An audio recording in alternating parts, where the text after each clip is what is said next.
I woke up and asked my dreams if they could stay tonight. I'm just trying to motivate or even change your life.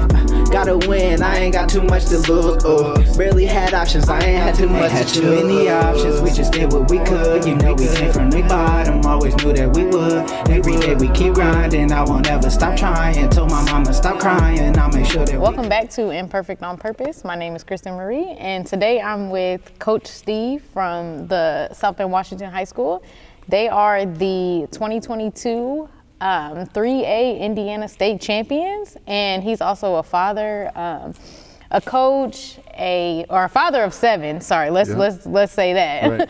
A coach, a husband, and what other accolades do you like to go by? You know what? For me, just at the end of the day, I tell my kids all the time, like when you stand over my casket, I need y'all to be like, this dude was a great dad. I need my wife to say he was a great husband.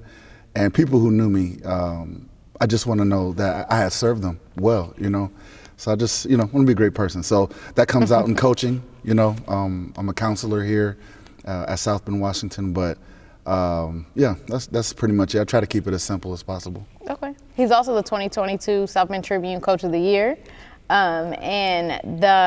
led his team after a tough loss last year to a state championship this year. And so we're just going to chop it up a little bit about that, about family and what it means to be, a great role model and person in the community. And so let's get into the episode. All right. Okay, so I have kind of like, I guess, a full circle moment here. So when I met Steve, I was probably like a preteen, and he ran an after-school program at a church that I went to, and I remember one of the activities that they made us do was write down our goals, and we had to focus so much on our goals. And I was like, I want to be a talk show host when I get older, and they were like, I mean, you can you can do that, it's possible. And you were one of the first people to be that's doable. Yeah. And I remember one of the main lessons that you taught us was that there's somebody else out there, and this always stuck with me, it always stuck with me. There's somebody else out there that wants to be the same exact thing that you want to be, but they working right now. That's right. And that always stuck with me. Is that something that you still tell the kids that you coach or your daughters? Yeah, absolutely. Just even in the room I'm in with coaching, we wanted to win a state championship. We want our players want accolades, those kind of things. But you're not the only one who wants. You're not the only one dreaming. You're not the only one that has vision. You're also not the only one God's empowering to do these things. So, you got to be working hard. You got to be working hard. So I remember those times. I remember you was like, I want to be Oprah. At that time, that was the thing. But now we have, podcasts and people still do radio, that kind of stuff. But I'm so proud of you. I'm so proud of you.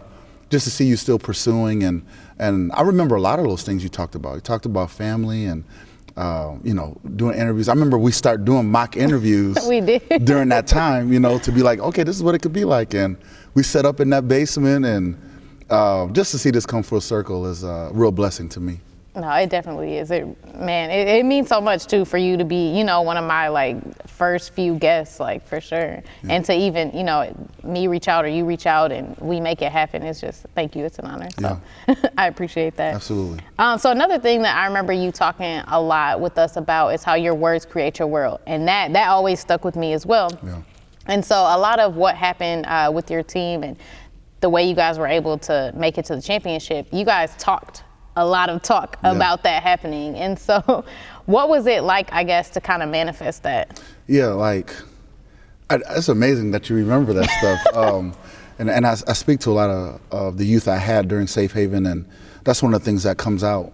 Your words create your world. And I got that. One of my favorite books in the Bible is Genesis.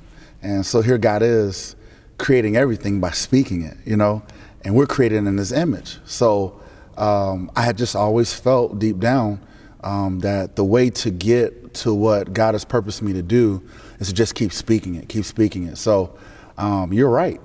Just even that time, just 15 years ago, we were already talking about, what the next move would be. I always wanted to minister, I always wanted to serve, and do those things. I didn't know what capacity it would be. I did know I wouldn't always be doing after school programs, but when it was time to start speaking those things about winning a state championship, about making an impact on the community and those kind of things, it just didn't happen in 2022. We've been speaking these things for the last 10 years, and it came to fruition. It was a lot of work. Sometimes, while you're trying to pursue these things, you don't know if they're going to happen. I mean, I'm grateful we got back this year. We blew it the first year, we lost by 6 in the final, so you're just kind of like, man, is this what it's going to be? And it was, sometimes you just have to put your foot down and really stay with it. Definitely. It's funny that you mentioned and said like, oh, we blew it. But I guess this podcast, a lot of it is about kind of the lessons that we learn from like the mistakes or the imperfections in the journey. And so obviously you guys probably thought, oh yeah, this will be cake. We'll pull this off, the first year. And it didn't happen like that. So what lesson did you and your team learn from that loss that helped you guys make it back this year? Yeah. So I tell people all the time that 2 days, we went down the day before, through the game to when we came home, was 100 miles an hour. It went by so fast, and I kicked myself because I just couldn't slow it down. There's so much I had to learn. There's so much that was going on, and it was very difficult to process, and that inexperience I think showed up in our game too. Definitely. But when we lost, and you had time to get over it, I was super proud. Like, don't get me wrong. Even just being there is a great feat, by the way. Yeah. I wasn't like overly mad. Like I went home and, punching holes in walls and stuff like it. It wasn't like that. It was like, dang, here's the opportunity. But right away, I was like, we're going to make a run next year. God willing, we'll stay healthy and all that kind of stuff. And I started to write down the things I would change and the things that I would do different and so on, because I had purpose in my heart. I wanted to get one of these for not just, my family, or not just for the players or what have you, but, for the community as well.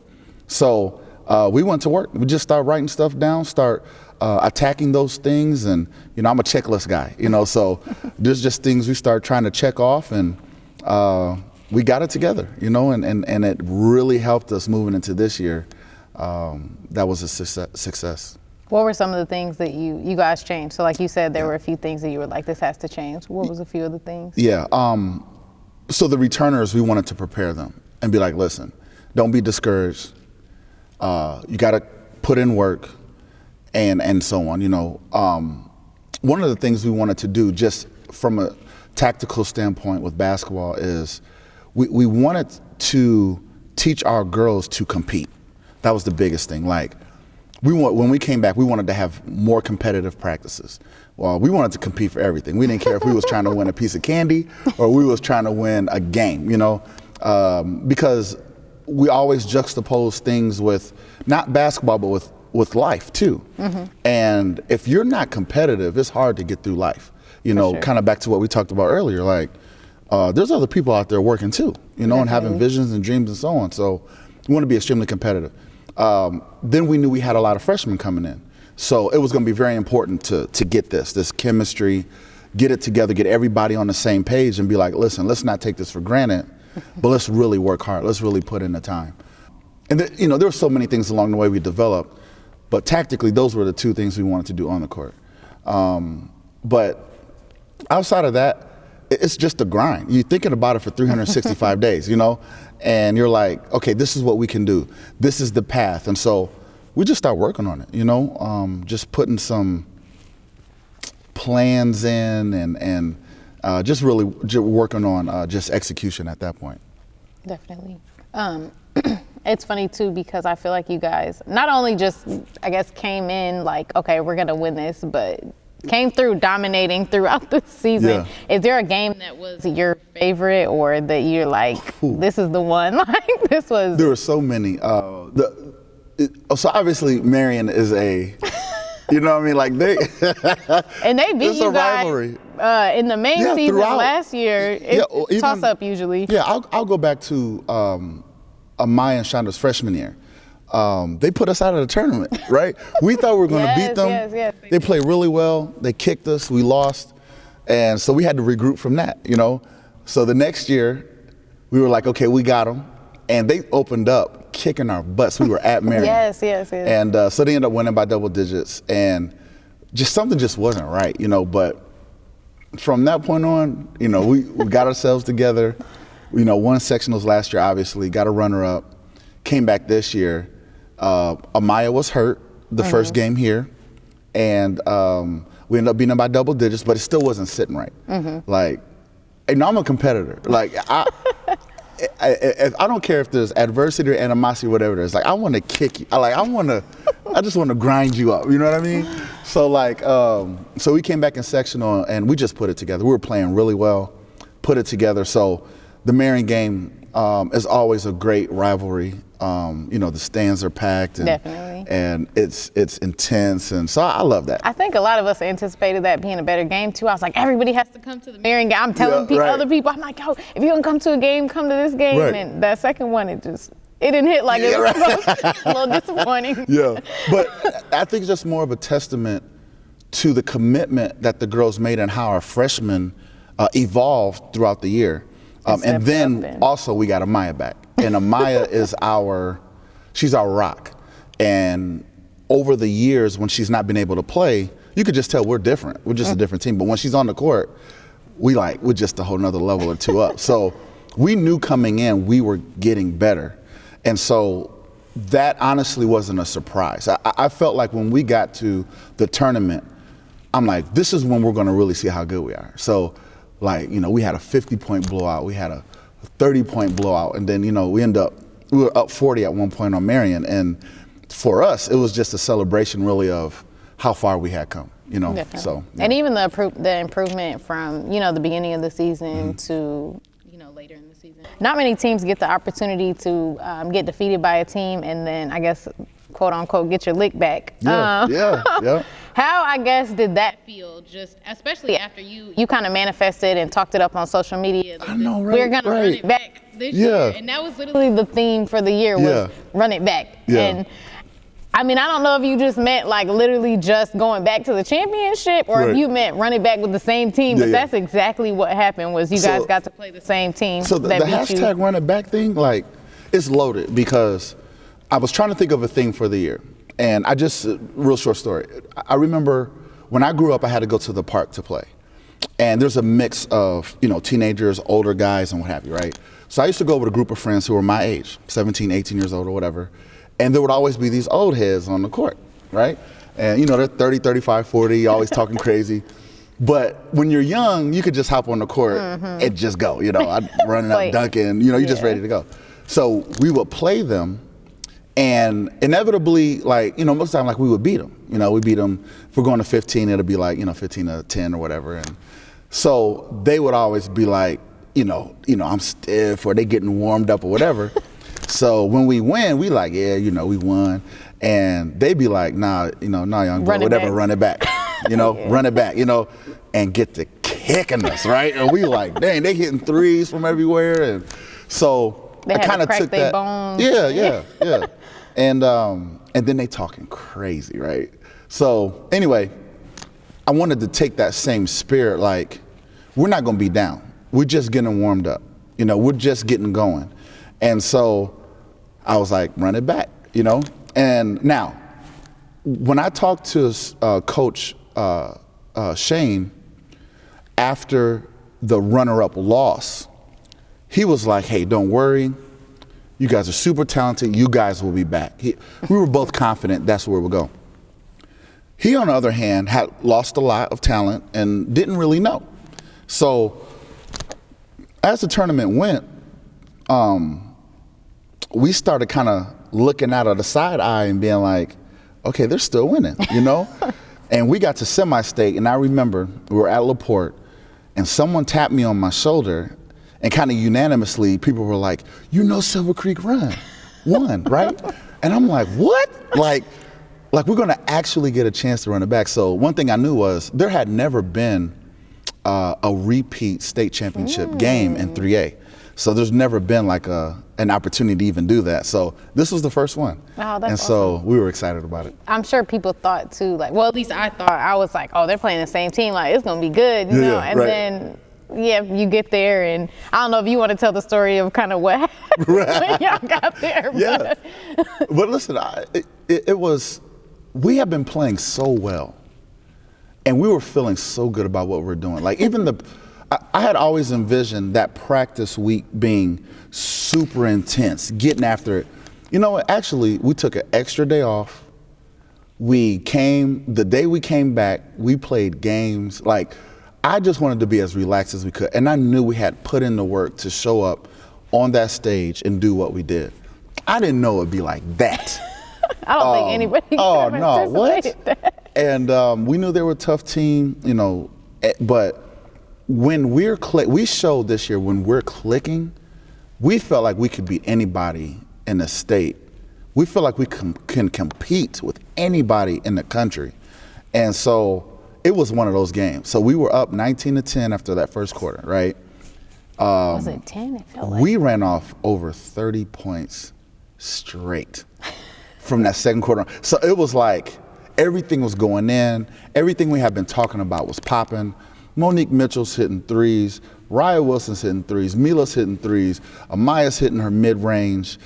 Spider's getting steals and layups. Lauren's locking people up. You know, I mean, like it was amazing. It really was. And just to see our crowd so excited. Oh, we were having so much fun. Oh, it was a party. Like and it there was a lot of people came out. Like I don't know if people know, but the state championship is about 3 hours from here, so or 2.5. And so a lot of people came out. Like our side we weren't as color coordinated as they were. They had like the orange and yellow. Like, and I was like, how'd they know to But sit you know together why with the though? same color? Because everybody go to the big events. In our culture, you got to get your fit right. Yeah. You know what I mean? Yes, exactly. And we ain't got to be coordinated, but I got to get my fit right. We had plans afterwards and stuff. Like, you know?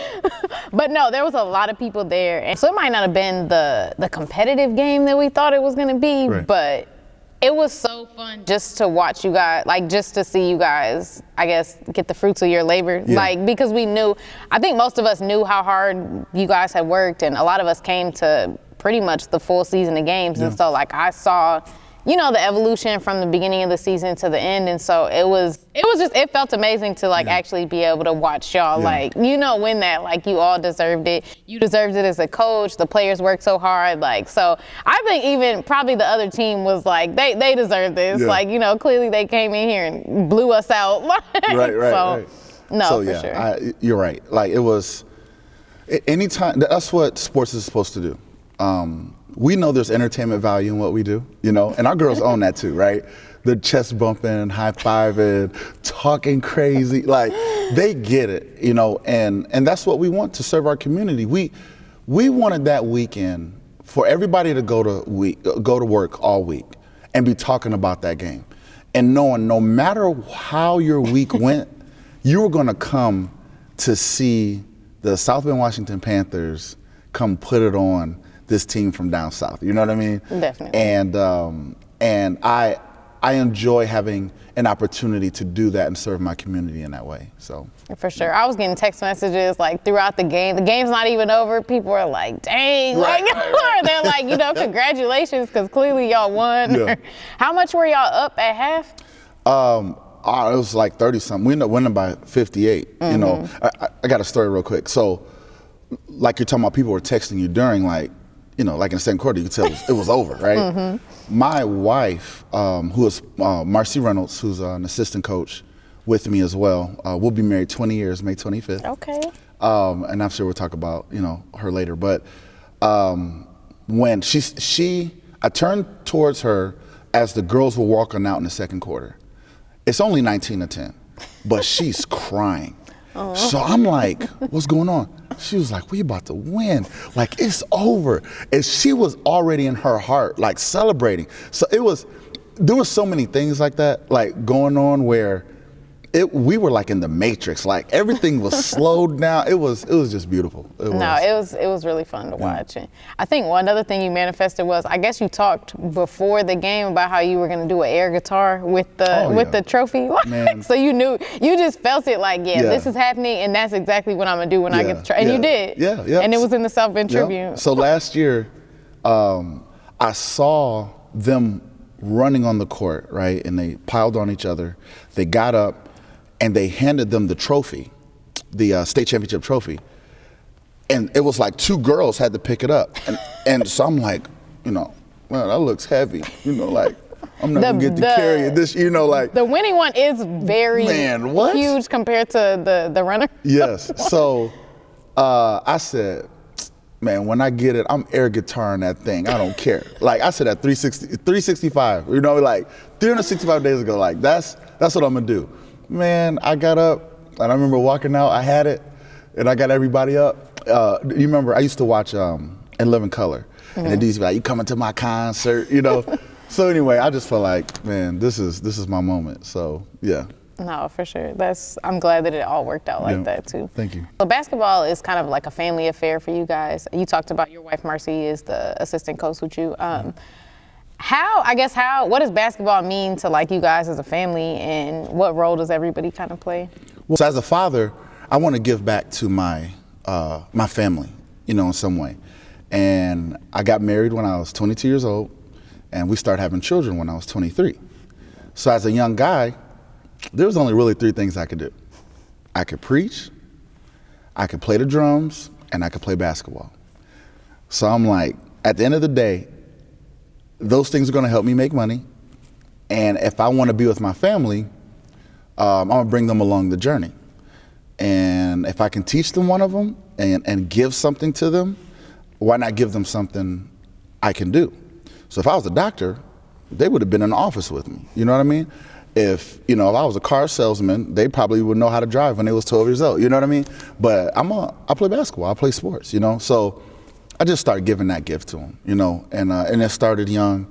And Marcy's a basketball fanatic, like even more than me. Like, she's a nut, okay? Like, she's probably watching basketball right now. So it just worked, you know? So when I got the coaching job and so on, having a gym, I was at a church that had a gym, those kind of things. And, you know, we just kind of made a deal with the kids, you know, and like, hey, we're going to take 90 minutes every day. You know, we're just going to get in the gym. We're going to teach you what we know. This ball can do a lot for you. You know, it can help you make money, can get you a scholarship. You know, heck, I met my wife through basketball. Like, so many different avenues, so many doors that it can open. And so we just decided to share that gift with them and kind of morphed into this. And all of them play basketball, correct? Yeah. Even down to your youngest, Tristan, who's 6 or 7? Yeah, he's 6, yeah, they all play.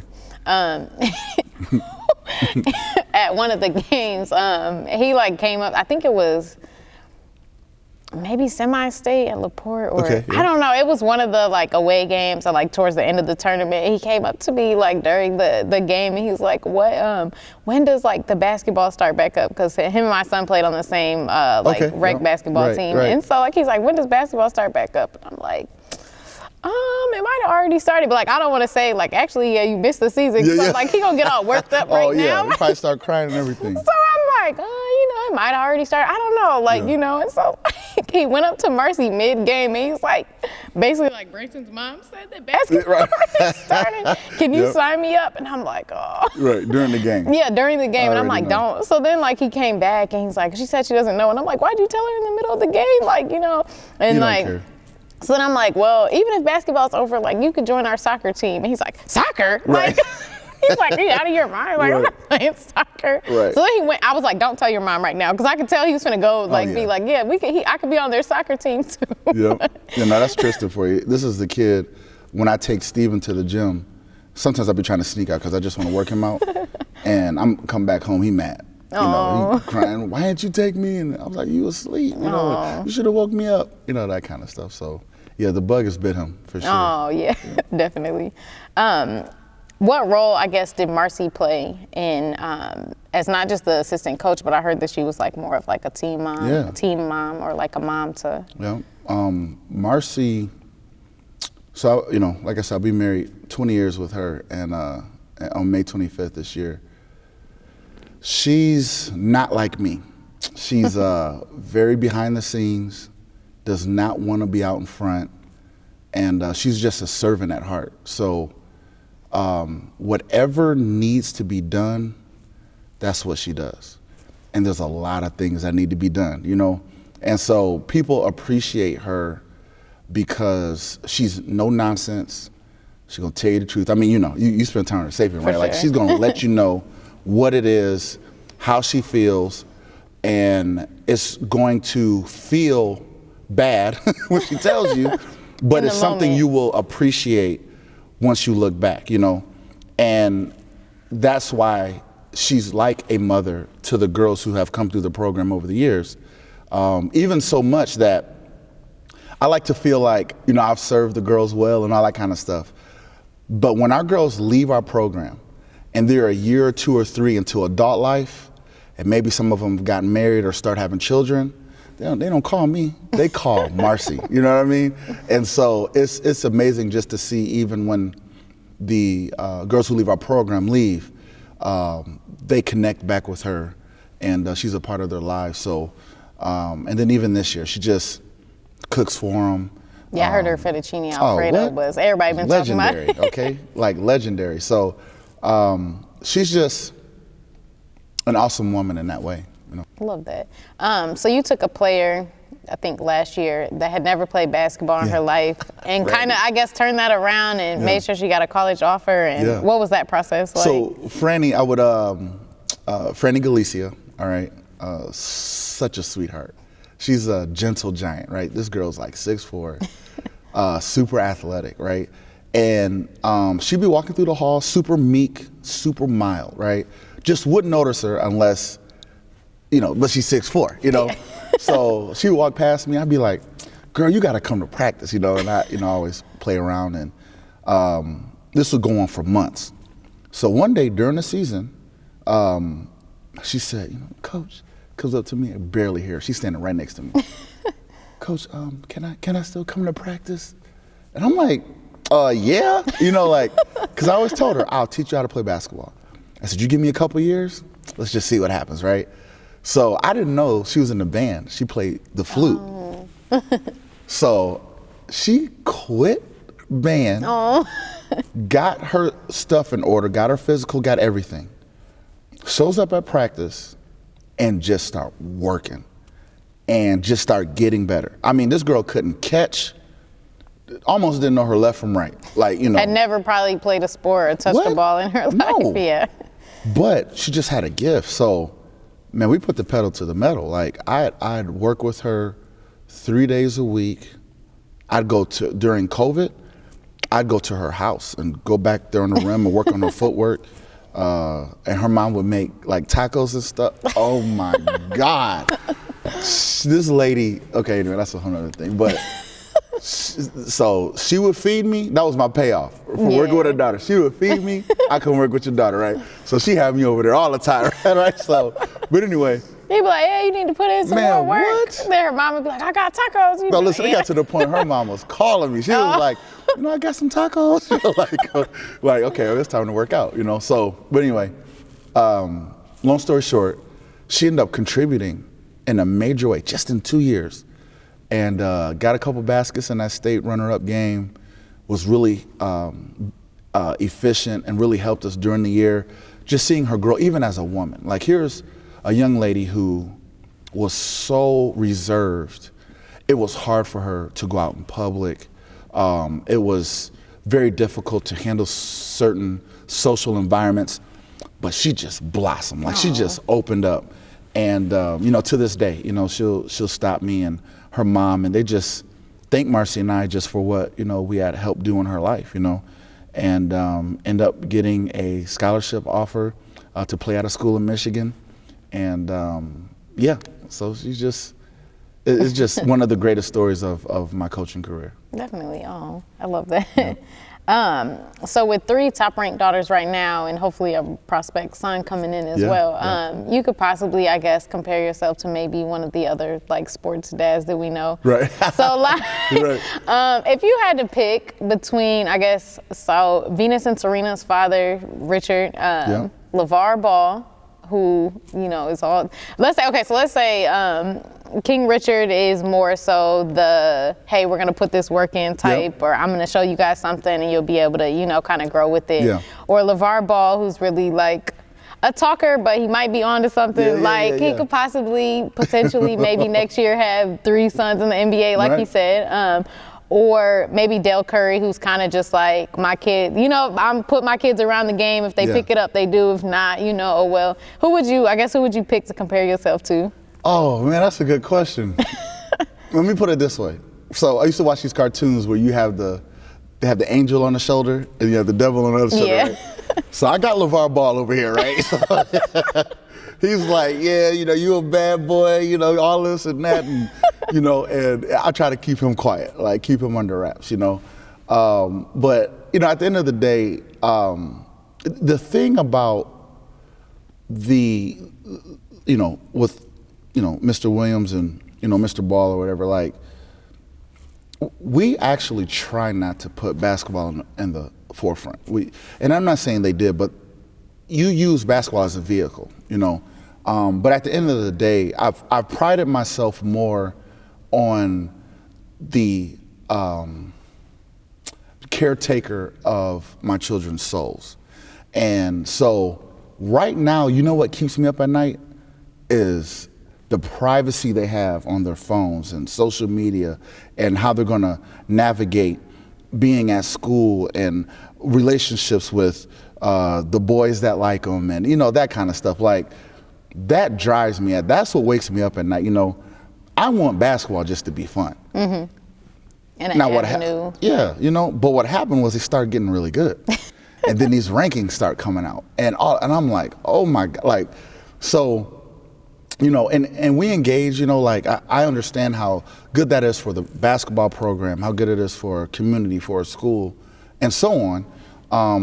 But I'll be honest, that stuff scares me. Like, just the entertainment industry, sports industry, those things scare me because there are a lot of great things that happen, but at the end of the day, there aren't a lot of completed success stories.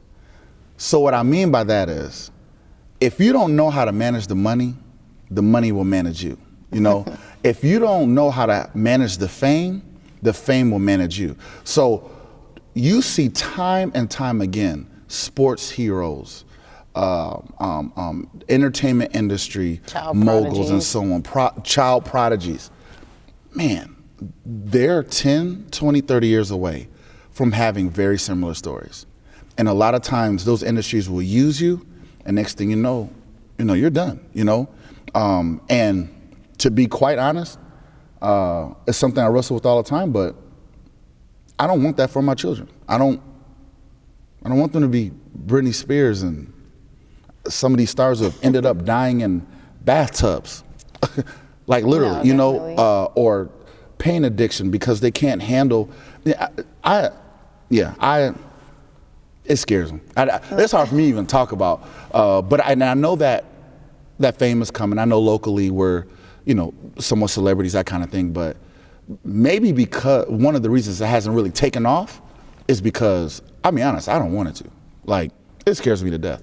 And I do not want to gain the whole world and lose my soul. Mm-hmm. And I don't want to put my children in a position to do that either. No, definitely, that makes sense. I think too, it's interesting that you said like that, like, you know, that's the part that scares you is like the privacy that they have on their phones and just like kind of, it's interesting that I guess maybe like 10, 20 years, when you were playing, it probably wouldn't have been, I guess, as much of an issue, but just like the way social media works and how fast things travel these days. Like, it's like, at this point, once you get on, you know, these top prospect lists, you're out there. Like, it's, and there's nothing you can do about it. Yeah, I would say it's inevitable. So I think, and maybe I'm wrong about this, but prior to, I guess, maybe like last year or 2 years before that, your daughters didn't have like social media and things like that. That's sort of a new thing. So my kids just got phones. So they're like brand spanking new. And I'll be honest, I wish I had waited longer, you know, because it is a powerful tool and it plays and it's catered to the attention, grabbing the attention. And it's not just teenagers. It's adults Oh, no, it's us too, for right? sure. And I'm like, I'm 42 years old, and people I've grown up with, I know are slaves to their phones and social media and so on. It is so powerful that you really have to you have to set some parameters. But I've seen and noticed the difference in the kids who have the guide rails and the kids who don't. The difference between the kids who don't have the phones and the kids who do. Oh, definitely. And to be honest, I wish I had waited longer, but at the end of the day, you're going to get a phone. So I'd rather teach them how to navigate that world, set those guide rails and those things like that. So they're on social media now. You can look them up on everything, TikTok and Instagram and Facebook or whatever. And but it is it's not a light thing. It's not a light thing. And we have constant conversations about it and trying to rear them as young adults. So, Definitely. And they're my children, but they're young adults. So, yeah. It's funny that you said too, you notice the difference in like the kids that have phones versus the kids that don't. My son, he's only 7 and almost 8, and he's like, I want a phone. My one friend has a phone and I want to talk to them. And I'm like, first of all, you're not getting a phone, you're 7, number one. Number 2, I'm like, literally as soon as I got a phone was like the day I stopped playing outside. Like I never played outside anymore. It was just like, I can talk to my friends like 24/7. Who needs outside and stuff? That's what, it definitely makes like all the difference. It makes a difference, and not just playing outside, like just the awareness of stuff, right? Like for instance, I'm gonna tell you something that drives me nuts. Today, right? It's Easter Sunday, doing a little spring cleaning. My wife is like, we're about to get new carpet, and there's stuff that's got to be moved, because you can't have it in there. They start charging, all that kind of stuff. So I'm sweating, I'm slaving, getting all the heavy stuff out, right? And my kids are on their phones. So I'm breathing hard, I'm sweating, I'm walking by them, they're on their phones and I'm trying to get the stuff ready, right? Now, if I saw my mom and dad struggling with stuff, because I didn't have my phone, I'd be like, oh, let me help you or let me do it, right? Man, they didn't even know. They didn't even notice. Didn't even know. So when I said, hey, listen, it's time to put the phones away, we got to get this stuff out in the garage. Steven walks downstairs, goes to the garage, comes back up and says, Dad, all the heavy stuff is in the garage. I'm like, no, duh. You know what I mean? Like, I know I've been up for 3 hours, already doing it, but it's just stuff like that. But, even he was like, oh, my bad. But, people taking care of their business. So how do you feel like South Bend sits, I guess, developmentally wise when it comes to like basketball? I'm about to get in trouble. But it just needs to be said. I've in the spring and summer, I work with Lady Baller Insider. We are a national brand for evaluating talent for girls basketball. So literally, I could be in Texas in 2 weeks. I could be in Florida, Ohio, whatever, right? And so I've seen and been exposed to a lot, which has helped us be successful as a school. But one of the things I want to do, I think, is really look into how to develop a citywide, what that looks like when I get done coaching. Because my hands are kind of handcuffed because of IHSAA rules and different things you can and can't do because you're a head coach of a high school. Anyway, that being said. In terms of like recruiting or like, okay. Or the assumption that I'm recruiting, even though I really just want to help kids get better. This is just an 8-year-old that I'm trying to help, but like, okay. Yeah, so anyway. Yeah, I'm not gonna touch that one. So, but let's take Indianapolis. There are field houses everywhere. There's more field houses. There's as many field houses in Indianapolis as there are liquor stores in South Bend, okay? Like, the old adage, there's a liquor store in every corner, right? That's what field houses are down there. So these kids have access to things and it encourages more and more people playing, right? And I know we're not the size of Indianapolis, but we are 100,000, in the greater area, 250,000. And it's hard to encourage development when you don't have access to the things that you need sometimes, But anyway, that being said, the kids that are really developing right now are the kids that have parents that are highly involved. And so while we're focusing on the kids and wondering why, and it is true, I know some people don't want to hear this, but in South Bend, we're behind. You can start to see it in the high schools now. You know, you can start seeing it in the greater area. We're not beating the schools we used to beat. In fact, we're not even competitive in some cases. And what we want to do is start blaming people. Listen, I'm a coach. It's not the coach's fault. It's not the ref's fault. It's not the AD. It's not anything other than we have yet to find a way to come up with a comprehensive plan that involves everybody. All right, so I'm gonna get on my soapbox for a minute. South Bend is notorious for working in silos. I don't care if it's schools, churches, whatever it is. People want their own territory. It's kind of nomadic, so to speak. But for whatever reason, South Bend is kind of like that. So where there's people out there who are trying to get alliances, you know, people who come to mind like Cedric Pauline Joseph, Mike Stuckey. Like these guys are like, hey, why don't we do this? Why don't we do this? But it's very hard because people want their own teams. They want their own thing. You know, they want to make their own money from this or whatever it is. But it's just hard to collaborate. So, yeah, like we're behind. Like, and I want to do something about it. Don't get me wrong. You know, I'm not just talking about it, but it pains me because this is the city I live in. And though South Bend, Washington is successful, we have 9 kids in our program. I'm saying y'all couldn't necessarily get more. I mean, people came out to try out, but then just y'all didn't even cut anybody. They just disappeared. We had 13. All right, and circumstances dictated to most of them. Like some of them were already working, paying their own bills, all that kind of stuff. I get that, you know, but you have to be exposed to competition early, or it'll mess you up. Like, because you don't know how to feel when you miss a layup and people are yelling at you like, you gotta make that. So now you know, in the street, somebody yell at you, talk crazy to you because you messed up. We can handle that a couple ways, right? But you can't do that in this construct. You can't do this on the court. So you have to rewire kids, and that takes time. But most of them like, no, I ain't doing this, I quit. Yeah. You know, like, no, this man, big old dude, 300 pounds yelling at me, and I'm not doing that. I could just go ahead and go back to my phone, get my little likes, and feel much better about what I'm doing. Everybody can't be Russell Westbrook right now. No, God bless him. But no, it's very difficult, man. It's our society's changing. Sports is starting to take a back seat because people want money, they want fame, they want likes. They want, you know, and it's easy to get those things right now. So work hard, run suicides? What? Run stairs? Yeah. Oh, come on now. No, I'm not doing that. When I could just go home? Sense. I guess what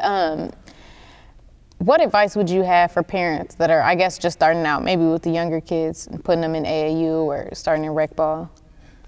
Lose your life. For real. Lose your life. Like, you know, scripturally speaking, you know, Jesus says that if you want to follow me, you have to lose your life. Like, if you're going to go this path, basically he's saying, whatever you have been doing, like, miss me with that. We're going this way. You know what I mean? And it's a principle. We started to see this thing flesh out, and Lisa Gondrzak, she's the mother of Kaiser and Calabria Gondrzak, who used to play in the area. One of the girls had been drafted by the Indiana Fever. One of them went to Michigan State, and she told us that you had an opportunity to live your life, and when you start having children, that time's over. And that really stuck with me. And the thing is we were already seeing it. Like, you know, this stuff we wanted to do, we couldn't, because Mila's crying and the Maya needs her diaper changed. And, you know, Kira is almost falling down the stairs, so we have to go get, you know, like, you ain't going nowhere tonight. You know what I mean? Like, no, she's for sure. sick, and so, but it's hard to own that. It's hard to hear that and be like, okay, well, what does that really look like? But, and we got married at 22 years old. So now you're trying to take a couple 22-year-olds and saying the life Give as up you your knew is over. life, Yeah. yeah. And I'm an only child. So I'm used to having my way. You know what I mean? Like, but no, it was over, you know? And we started having visions and dreaming for our children. And we said, you know what, we're going to set them up and we're going to serve them. You know, we're going to parent them. Don't get me wrong. We're going serving doesn't mean be a slave. I mean, like, we're going to serve them with our hearts. And so we started doing that. You know, we started, Marcy decided she was going to stay home those first 5 or 6 years before they went into school and really rear them and set some foundation. And I was going to work and that kind of thing. And then the children just kept coming and kept coming. But it was worth it. I want to let parents know, if you make the sacrifices, if you drive the miles, if you Wake up at 7 a.m. on Saturdays, lots of them. Like, yeah, you know, it'll be worth it. yeah, it's worth it. There's nothing like seeing your kids develop on and off the court. It's worth it, but you got to lose your life. There was a little bit of controversy about a game where you guys beat a team by 100 points. Yeah. What do you feel like, I guess, if you were in that moment, people were pretty angry, maybe who felt like it was like excessive, or maybe it was wrong, or you should have done this, Yeah. you should have done that. Some people even went as far as to say, like, I don't know, that you guys should have, I don't want to say dumbed it down, but like Yeah. toned it down a little. Yeah. Like what I guess, Oh, what were you thinking yeah. in those moments? Like what There were would you people who say? felt like I should be suspended. I mean, there was all kinds of stuff, right? And here's the thing is my track record speaks for itself. Like, I'm the same guy. When we played Riley a couple years ago, there was a young lady who hurt herself right over there. I was the first one to her. She was from the other team. She hurt her knee, couldn't walk. I picked her up, took her over there. Like, that, I've done things like that throughout my coaching tenure. I'm not out here to try to embarrass kids, right? And here's the problem, is there were people who were there, and then there was people who weren't. Mm-hmm. And we have platforms now where we can say what we feel based on if we know all the facts or not. Mm-hmm. So if you were there, the AD, CB Gavin, got a chance to talk. He was there. So what he observed is that we were so good that we probably could have scored 200 points. I'm not bragging, boasting, or nothing. I'm dead serious. He knew we weren't pressing. I would have my kids stay back behind the line, not press. If you did, I took you out. I'm like, no, we're not here to embarrass people.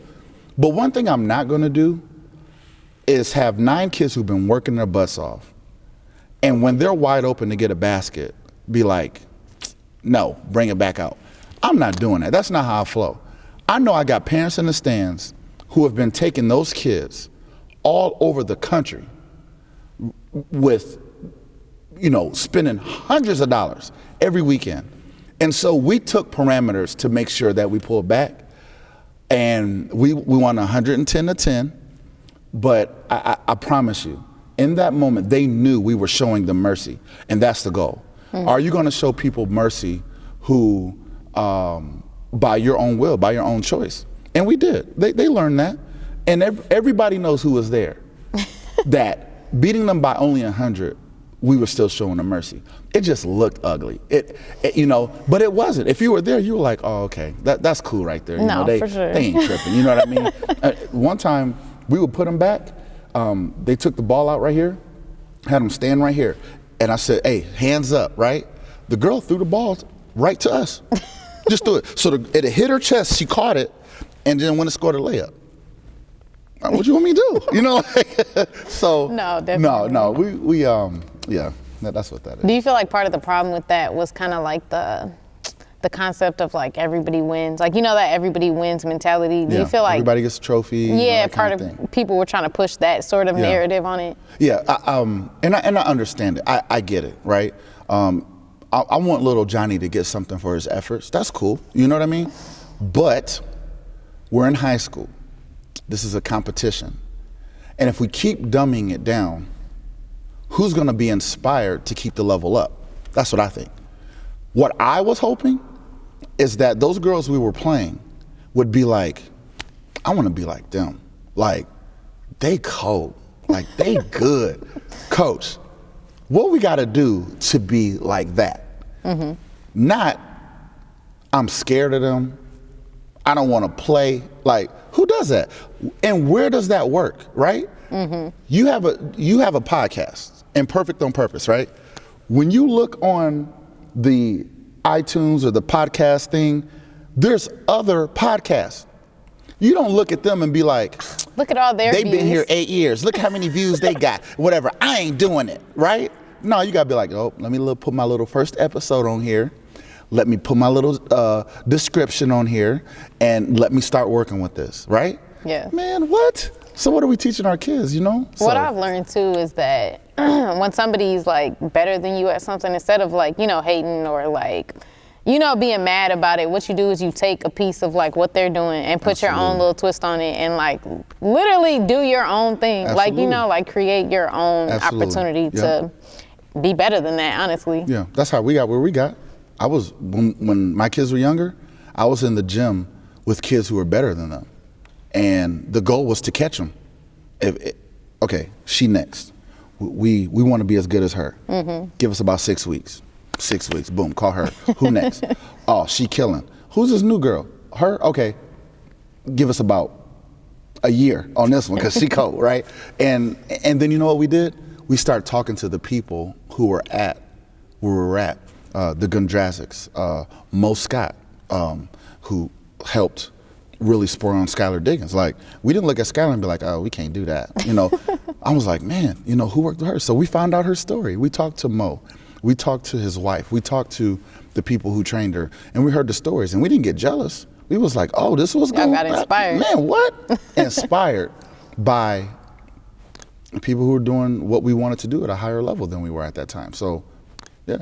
So the message is, don't get jealous, get inspired. Right. Yeah, that's right. There's one game in particular that I have in my head, but maybe you'll have a few others that you're thinking about. How did, I guess, the loyal crowd that came to like a lot of the games, I guess, help kind of fuel you guys on to some of the wins that you guys got? Yeah. And I don't know if you can guess which game I have in my head. No, which game are you talking about? The Detroit Edison game. Oh, okay.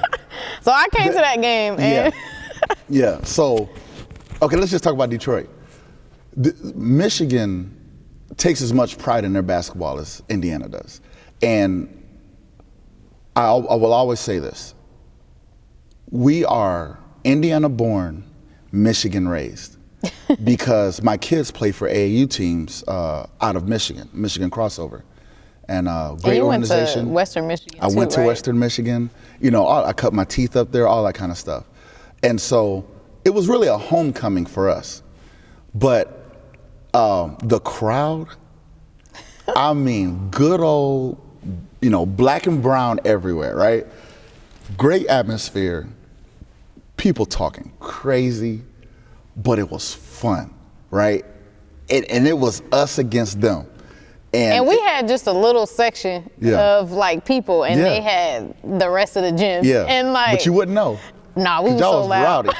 Like, y'all was loud. And it feels good to have support. I don't care who you are. I don't care if you are the lowest of the low or the highest of the high. There's nothing like support. So, you know, my mom, you know, who calls herself, you know, Grandma Panther, right? So, Raya's parents and Monique's parents and, you know, you and, you know, all these people who travel. And to have that support, when you score a bucket and you don't hear anything, it just does something to you.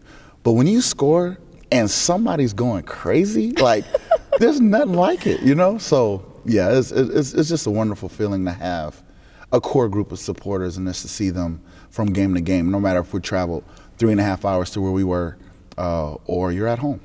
Definitely. It's funny because we talked like before the game started, and we were like, we felt like some of the losses that you guys had were away, or because honestly, any of the games that you guys lost, I wasn't at. Like, I literally missed all of those. Okay, I was wondering. I'm like, how are we losing these games?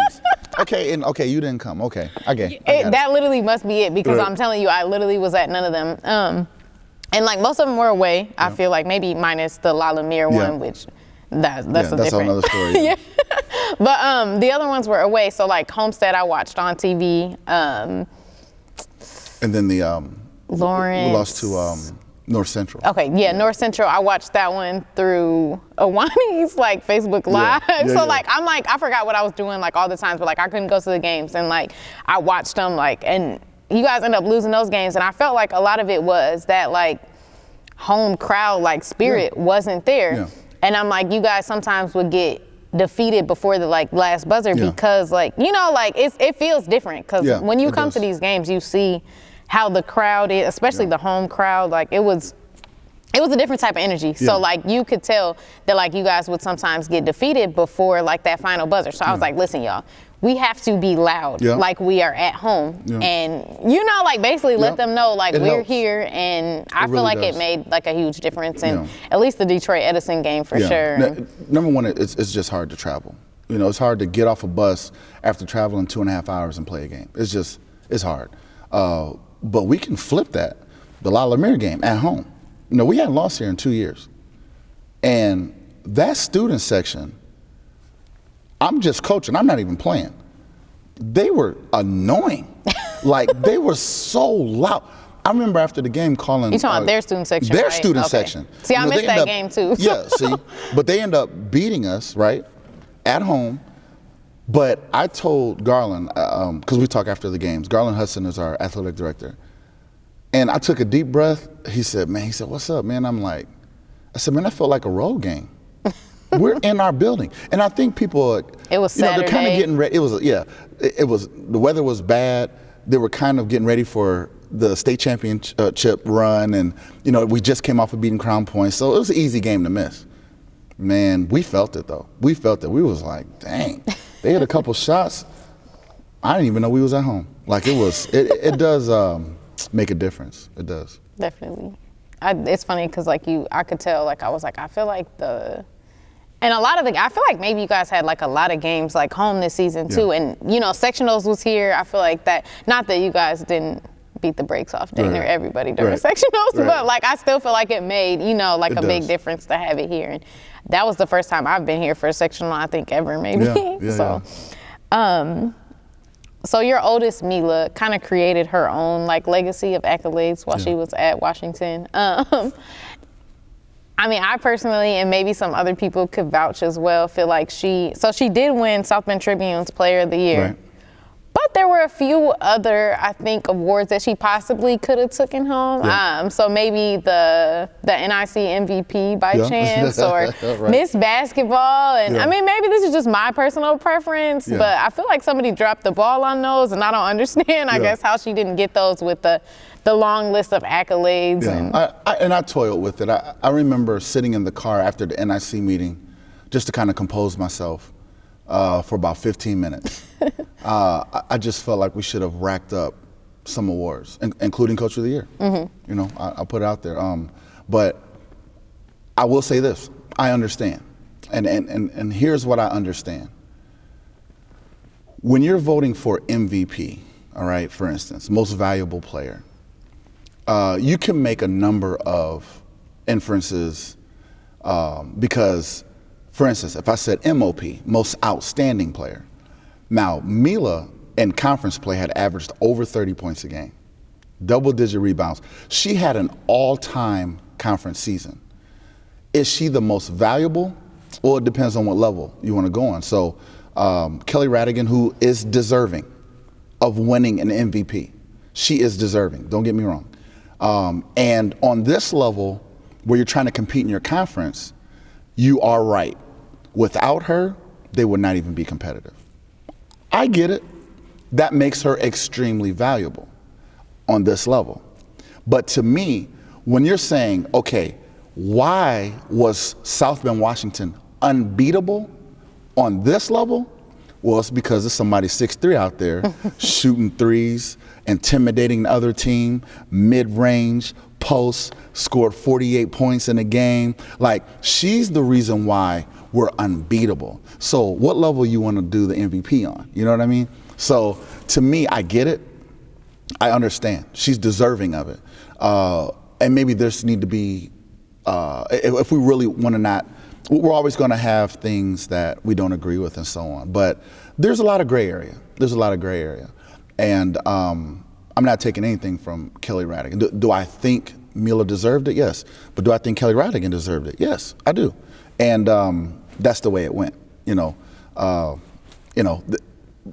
coach of the year, like, I mean, we ran the table. It's pretty hard, and in the way we did, in the fashion we did.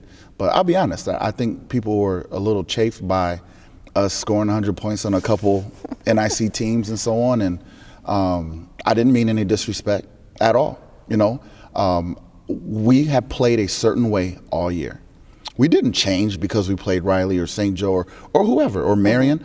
We tried to play as hard as we could for 32 minutes. And in each of every game that we blew people out, we took parameters to pull back. But people underestimated how good we were because it was early in the season or whatever it was. Definitely. So, and maybe they wanted us to do it like Penn does it, or maybe they wanted us to do it like some team from down south, but that's not who we are. I needed to have kids be dogs, so, yeah. It is what it is. Makes sense. Yeah. And Miss Basketball. Yeah, Ayanna Patterson. She played her butt off this year, but again.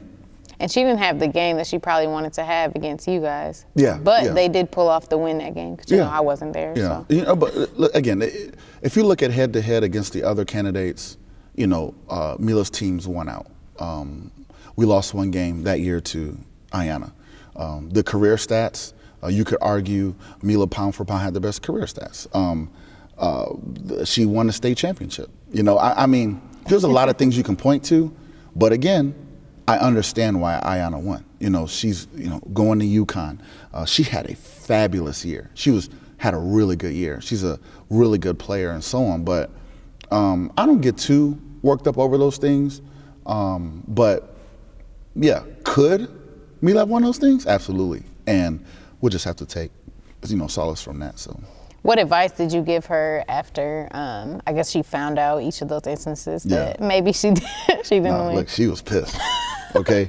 She was upset, and she should be. She was working towards that goal. If, I put in an application and did all my intern work and all that kind of stuff and did not get the job, I'd be upset, and that's kind of what it is. And she's a competitor. She's very competitive. So it's just going to motivate her. It's going to motivate her. So, yeah. So your team secured a bunch of great feats this year and broke a lot of records. Yeah. What could possibly be on the goal list for next year? Yeah. Again, because of how we're trying to run a program, we want to be competitors. So we still have a lot to prove. Like, I think on some level, though we won it in probably the best possible fashion, like we had a historic 3A championship and championship win, but there's probably people out there like, wow, but it was 3A, and Skylar's era, they won a 4A. Skylar's era, they got down there 4 times, won 1. And I'm thinking, what would it be like if we won 2? Yeah. Does that make us better than that era? So there's stuff we want to chase, and as long as I'm coaching and we're getting on this floor, we are going to attempt to to get better, to do better, and so on. Will there be another year like last year? That's going to be very, very hard, because of all the things that we did do. We ended up nationally ranked. I think we finished number 2 overall behind Noblesville, who's going to be very, very good next year. And we know all roads kind of go through them. But yeah, we are going to look at Mila and Shamara and Lauren leaving and look at these returners and the kids who come and say, you guys have the blueprint. You see how it was done. Now let's focus on you, and you start to mark out your legacy. You know, I would love for at the end of the day for people to be like, Rashonda Jones and Amaya Reynolds were the best backcourt to ever do it. These girls got a 3A, 4A back-to-back, a runner-up. Spider scored over 1,500 points, and Amaya was one of the best point guards, and so those kind of things. And then we have our girls who were freshmen last year. They're going to be hungry, and they're going to get that bump of having to play a year. So I expect Monique, Raya, and Kira and Jemiah to come back like, oh, okay. Yeah, they're going to be some dogs. Yeah. So I'm excited about that. I really am. No, it'll be perfect. Yeah. I know you talked a lot about how you guys, the championship was 3A. You guys are moving up to 4A next year. Yeah. So I guess my thoughts on that were like originally that was like calculated by how many students were in the schools. Initially, yeah. So like I thought, and I think did there used to be 5A too, or am I imagining things? That was like football. So basketball's always been 4 classes. But I guess it's hard for me to imagine a school or like a basketball program like you guys moving up to 4A when you only have 9 players. Yeah. Like if you don't get any freshmen in, like you barely go have a team. It's a scary prospect. So initially you are in a class based on your enrollment. So we have about 800 students. So think about this. When we get bumped up to 4A, we'll be competing against schools with 3,000, the Indianapolis teams, 4,000, right? Which those schools are on our schedule anyway. Mm-hmm. And this is what people don't get.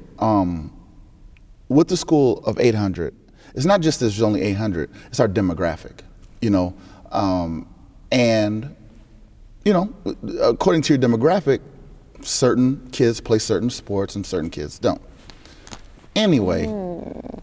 So it's not really access to the full 800, So it's kind of even smaller as far as participation in sports. But anyway, at the end of the day, that's why, we're going to compete. We're not going to worry about it. We're going to get out here, go to our feeder schools. We want to develop talent, but to be quite frank, a lot of our more affluent African-American families and so on are not choosing to go the public school route. So there's another layer there too. They're choosing to go to the parochial school. They're choosing to take a different route, which is fine. And I'm not knocking that one bit, not at all. We chose to go the public school route. I went to Riley, I think I turned out okay, So you guys are usually strong advocates for public school though, right? Very, because I don't know how our communities get strengthened if our public schools aren't strong. How does this traditionally is the hub of, it's the ethos of your community, like, and then the recreation centers and so on, and the churches are a part of that too. But we stayed here to strengthen. We considered, parochial school or Catholic school, whatever it is, but at the end of the day, I understand this. I understand public school. I understand my people, so to speak. So, yeah, and it's not for everybody. I totally get that. So, I feel like the experiences, a lot of it it's what you make it as well. Yeah. So like, a lot of people complain about, like public schools, and Chet Wagner Baseball actually has this up kind of like on their, before you come in, it's like, if you don't like what you see, volunteer. And so like, I feel like that's like, like, don't complain about public school if you're not going to the school board meetings, like you're not involved with your child's classroom, like half the time these teachers who are doing e-learning the parents aren't even participating, like helping the younger students. And so like, it's like, people love to complain about it, but are you really investing your time into it enough to complain? Look, schools like church, because I used to be a youth pastor, right? And I think deep down inside, while the adults go to the main auditorium to worship and have you, you drop your kid off with this 23 or 24-year-old kid, and somehow you expect your teenager to be taking steps spiritually. Like, and I get that's ideal, but you're thinking I'm gonna drop them off and get them back and they're gonna be all saved and sanctified and filled with the Holy Ghost, right?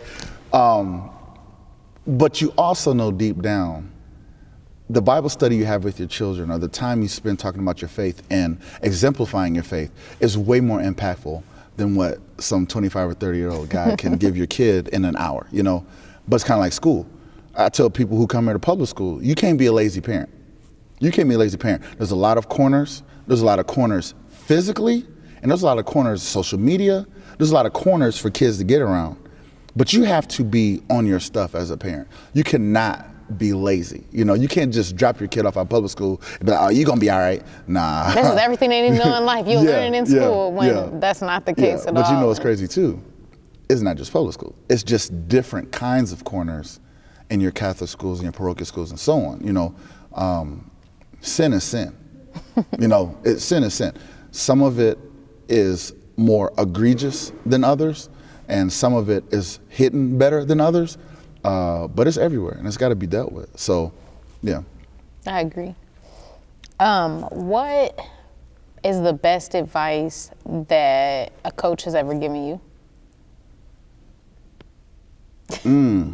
Man, that's, wow. Or best piece of game, like just maybe think back to your favorite coach. I don't know so much advice as in what my coaches in the past have exemplified for me. So it's not necessarily words or a quote, but I can tell you how my coaches moved. You know what I mean? I could tell you about Coach Tom DeBates. He was very, this is what I want done, you know, and so to speak. And I'm not saying, I'm not like that actually at all, but I appreciated that about him. And I know I needed to take a little bit of that from him. I remember Coach McCullough, who was my coach at Western Michigan. When I was struggling in my faith, he would take me to church. And he knew that was important to me and my parents. But he was a very upstanding man. And I tried to take that from him. You know, my wife is a coach.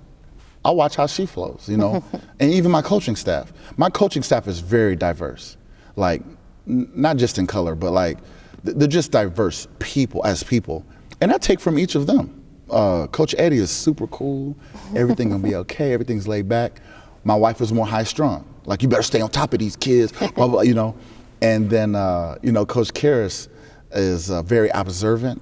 You know, it's just stuff I take, but for me, I've always been taught to take more from how you flow and what you do, from what I see versus what you say, you know. So I think that's probably why I can't give you a quote, you know, but I can tell you how people flow and how it's affected or impacted me. No, that makes sense.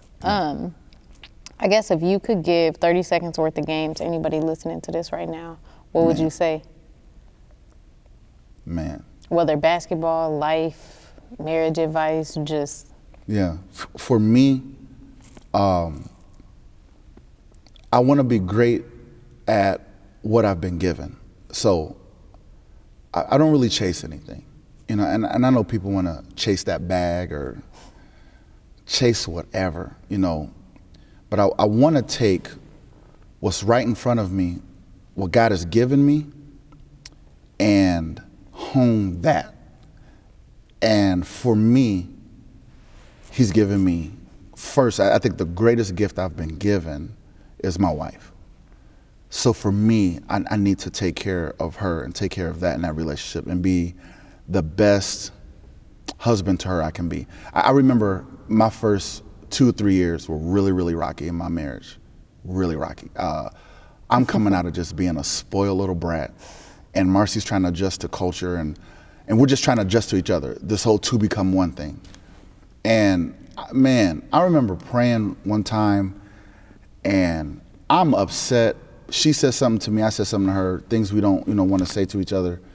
And I'm mad, and I'm coming to God like, this woman this woman that, right?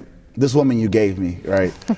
And I felt like God was like, don't forget, like, that's my daughter.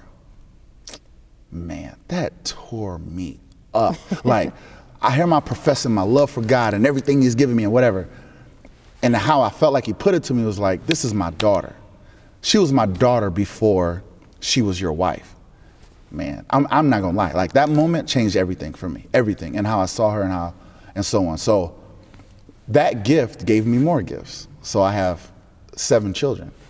And so they're my responsibility. I'm their soul's caretaker. I'm their father. I'm their provider, that kind of thing. So there's nothing to chase. Well, everything I need to do is in my house. And they're going to go impact their families. And with social media right now, literally thousands and millions of other people, So that's first and foremost for me. So then he gave me the gift of being able to, speak and articulate. And I do that in this setting as a coach. And so I want to be the best coach I can be, So I'm going to do right by whoever comes in the program, by the administration, those who support us, that kind of stuff. And it's that simple for me. That's it. I'm not going to get outside of that until God presents something else. That's good. Yeah. So it's funny because this is like a question that comes up on social media sometimes in a different variant. But would you take, let's say if you were given the option, would you take $100K like cash, or would you want to eat lunch with your favorite basketball player?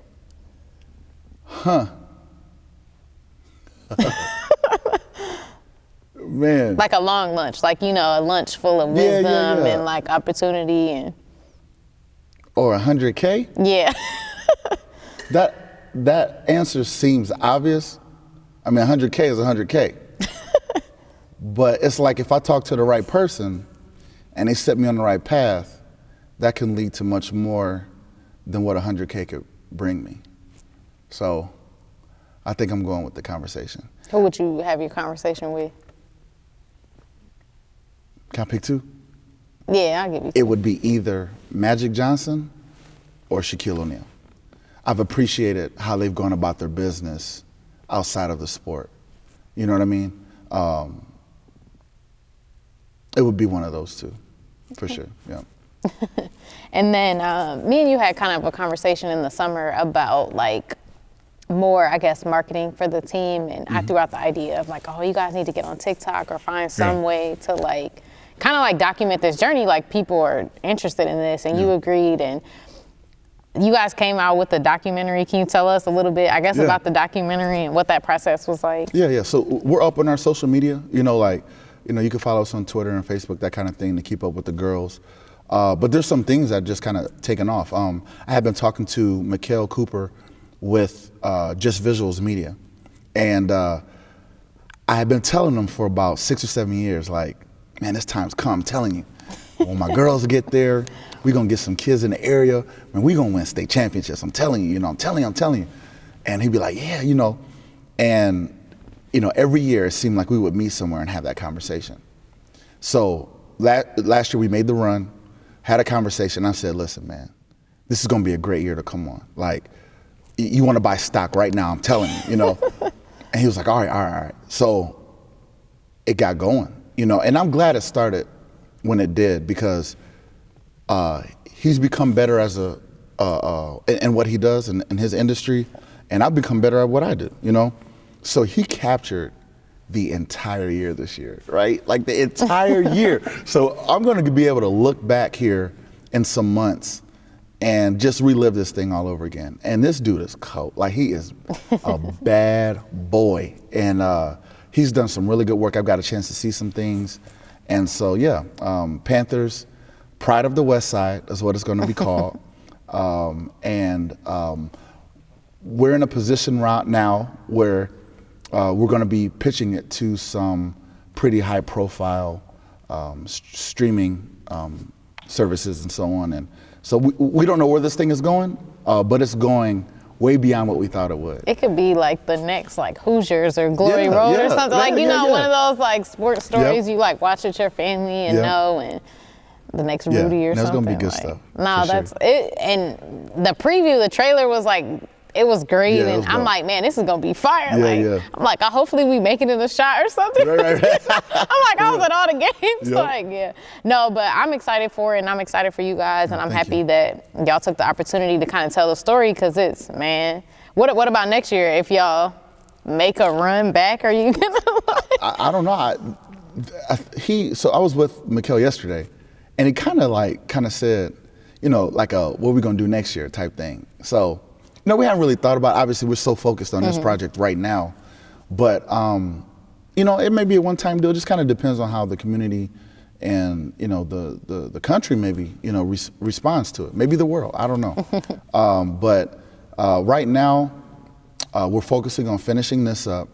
But as a coach, honestly, I kind of want to move on. You know, I want to start this next chapter and start to really just get into it. So I have not come down off my high yet from last year, but I'm getting there, you know, but I'm going to enjoy having the bragging rights and all that kind of stuff. So that's cool.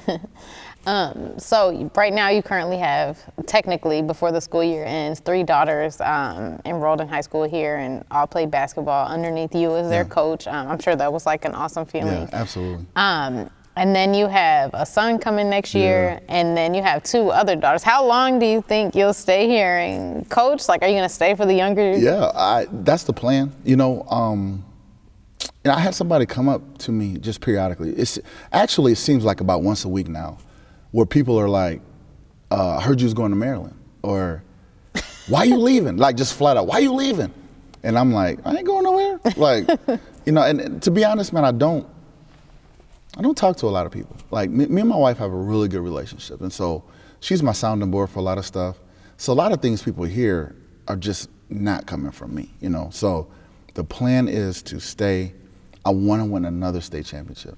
I want to do that so bad. But I also want to be available. And, you know, I've been offered some opportunities at the D1 level. But for me, you know, and I think, you know, you could vouch for me. When we were doing Safe Haven, it was about purpose. I wasn't making no money doing that. Yeah. Like, nothing. Like, I mean, we were literally living day to day, you know? So it's not about the money for me. It's about purpose and what God sets out in front of me. And right now, I feel planted here. I feel like the roots are really deep. And I'm hoping that God will use this time to change people's hearts and change this community so that our kids can be successful and our families can grow and be successful as well. So right now, and it's year to year, to be honest. After every year, my wife and I, we pray, God, you know, what do you want us to do? And that's not cliche, you know. So, but right now, I'm planted, I'm rooted for the year, and just ready to see what happens. Perfect. Is there anything else you want to say to the people, to the pod? No, I do want to say to you though, and I said this earlier, like I'm so proud of you. Like, I just am. Like, I just never thought, you never know if you're going to stay in contact with people and stuff over time. And just seeing you move and flow, and I mean, like, it just does a lot for me. Because I made a huge sacrifice 18 years ago to start Safe Haven. And by God, if you're the fruit of that time, I'm good, you know? So I just want to let you know, like, I love you. I'm super proud of you. And if you need anything from us on our end, like, we're here for you. Thank you. I appreciate that. It's funny because I don't feel like people, like, they're probably not grasping. Like, if you weren't there, you wouldn't understand. But him and Marcy were like 23, 20, like, they're these like 23-year-old, you know, young adults, and they're like leading probably a group of like 20 of us, like preteen and teenagers. And a lot of our time was spent playing dodgeball and stuff like that. But you guys inspired us like so much. But I'm trying to think about 23-year-old me, like, leading anybody, and I'm just like... No, it was a gift. It was a gift. And we know God had given us that at that time, but still to this day, those 5 years in that basement, in that, you know, going to the tennis courts and being on that side of town, you know, we're dealing with kids who had crack addict parents. You know, we're dealing with single parent homes, and looking back, I don't know how we did it. That was crazy. Like, we've even lost people, you know, that were there with us. Since then. But to come out of that and see you, see Shar and Gabe and Shanika, who just got married, right? And like all these, like it just made that time worth it. There's no, what I was gonna say there's no greater time in ministry in my life. That set the foundation for me and how to work with people, and I got to do it, and I'm grateful, for you all who believed in us, and I'm glad we were able to make an impact. It's cool, like, or not even cool, but I love the fact that like certain parts of our journey like just play into like kind of like the end goal or like the main, like, like you're like, oh, being on that side of town and like inspiring these like youth. I'm sure like the pieces of that led up to where you are now, and it taught you things, and just the way it all comes together is like so amazing. It is. It really is. It really is. Yeah. But I mean, that's it. Thanks for coming. I hope you guys liked the episode and gained something from it. It was it was awesome to talk to you, and I had a lot of fun, and I'm glad I got clarification on these questions that I had throughout the season, right. and I'm sure other people were wondering as well. So I appreciate you. Yeah. I hope you enjoyed doing this. Yeah, absolutely. Anytime, really, anytime. We did.